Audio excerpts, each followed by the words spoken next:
दोस्तों नमस्कार। एनसीईआरटी गणित कक्षा 10वीं में आप सभी का स्वागत है। आज हम लोग प्रश्नावली 1.1 के प्रश्न संख्या 1 को सॉल्व करेंगे।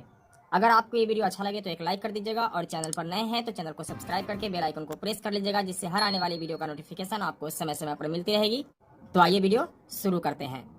प्रश्न संख्या 1 है, निम्नलिखित संख्याओं का HCF ज्ञात करने के लिए यूक्लिड विभाजन एल्गोरिथम का प्रयोग कीजिए। तो इस सवाल को सॉल्व करने से पहले हम ये जान लेते हैं कि यूक्लिड विभाजन एल्गोरिथम आखिर होता क्या है।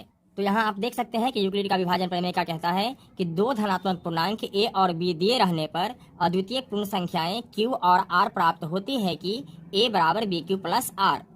यहाँ शून्य से बड़ा और बराबर है r और r से बड़ा है b। तो इसके साथ हम ये भी समझ लेते हैं कि a b q और r का मतलब क्या है।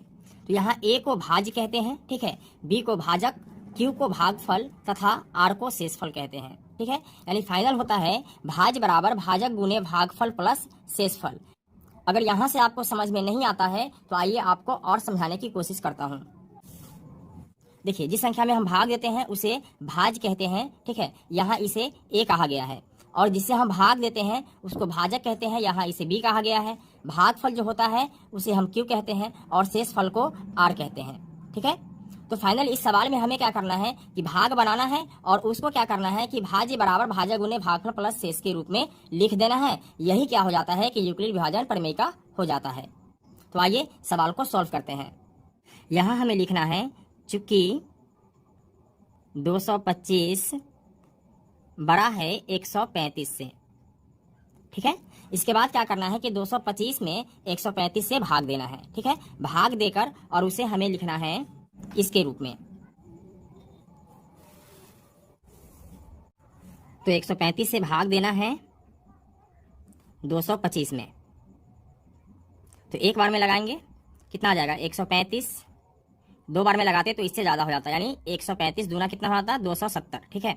अब यहाँ घटाना है तो 5 में से 5 माइनस करेंगे तो कितना आएगा 0, 2 में से 3 नहीं घटेगा, एक दहाई पैंचा लेंगे कितना हो जाएगा 12, 12 में से 3 या तो 9 और ये कैंसिल हो जाएगा, ठीक है। तो हमने आपको बताया था कि इसको हम क्या बोलते हैं, इसको बोलेंगे b, क्या बोलेंगे b, इसको बोलते हैं a और इसको बोलते हैं q और इसको बोलते हैं r, ठीक है। तो हमें क्या करना है कि इसके रूप में लिखना है। तो आइए लिखते हैं।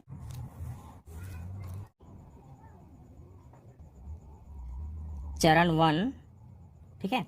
तो चरण 1 में लिखना है कि 225 यानी a का जो मान है वो क्या है 225 है, ठीक है, बराबर b का मान कितना है, तो b का मान है 135। तो लिखेंगे 135 गुने q का मान कितना है तो 1 है, तो लिखेंगे 1 प्लस r का मान कितना है 90, तो लिखेंगे 90, ठीक है।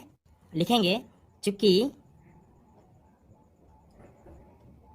शेषफल बराबर नहीं है शून्य के, ठीक है, क्योंकि शेषफल जो है वह शून्य नहीं आया है, हमें शेषफल शून्य का इंतजार है, ठीक है। जब शेषफल शून्य आ जाएगा तो उसी का क्या हो जाएगा, जो बी वाला होगा वही फाइनल मेरा HCF हो जाएगा, ठीक है। अब आगे बढ़ेंगे। अब क्या करना है कि फिर से इसको घेर देना है, ठीक है, और इस वाले को अंदर में लिखना है। तो 135, ठीक है, तो 90 एकम क्या हो जाएगा 90, तो 5 में से 0 माइनस करेंगे कितना हो जाएगा 5, 13 में से 9 गया तो कितना आएगा 4, ठीक है। अब यहाँ क्या हो जाएगा कि इस वाले को छोड़कर चलेंगे, अब यहाँ से हमें देखना है, ठीक है। तो a वाला मेरा हो जाएगा b, a वाला हो जाएगा a वाला हो जाएगा q और a वाला हो जाएगा r, ठीक है। और फिर हमें चरण 2 के लिए लिखना है। चरण 2, ठीक है। तो यहाँ हमें क्या करना है कि a बराबर bq प्लस r के रूप में ही लिखना है, ठीक है। तो a का मान कितना है, a का मान है 135, ठीक है। तो 135 लिखेंगे बराबर bq, तो b का मान कितना है 90 गुने q का मान है 1 और r का मान है 45, तो लिखेंगे 45, ठीक है। फिर लिखेंगे चूंकि शेषफल बराबर नहीं है शून्य के, ठीक है।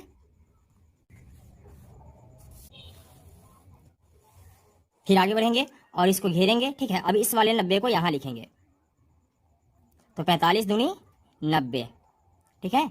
यहाँ शेष क्या हो जाता है शून्य में से शून्य घटेगा तो कितना बचेगा? शून्य। और 9 में से 9 घटेगा तो क्या बचेगा? शून्य। ठीक है, तो फिर यहाँ हमें क्या करना है कि इस वाले को क्या मानना है? बी मानना है, इसको ए, इसको क्यू और इसको आर।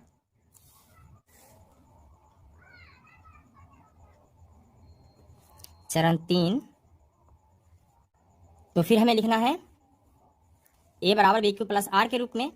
तो ए का मान कितना है? ए का मान है मेरे पास 90। तो लिखेंगे 90 बराबर बी क्यू प्लस आर। तो बी का मान कितना है? बी का मान है 45। तो लिखेंगे 45 गुने क्यू का मान है 2। तो लिखेंगे 2 और आर का मान कितना आया? शून्य आया। तो लिखेंगे शून्य। देखिए ए की जगह पे 90, बी की जगह पे 45 और क्यू की जगह पे क्या आ गया? 2 आ गया। और आर के जगह पर फाइनल मेरे पास क्या आ चुका है? शून्य आ चुका है। ठीक है, जब आर के जगह पे शून्य आ जाएगा तो लिखेंगे चूंकि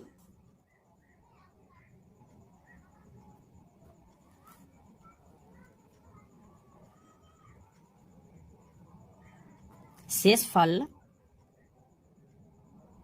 शून्य प्राप्त हो गया, शून्य प्राप्त हो गया और इस चरण का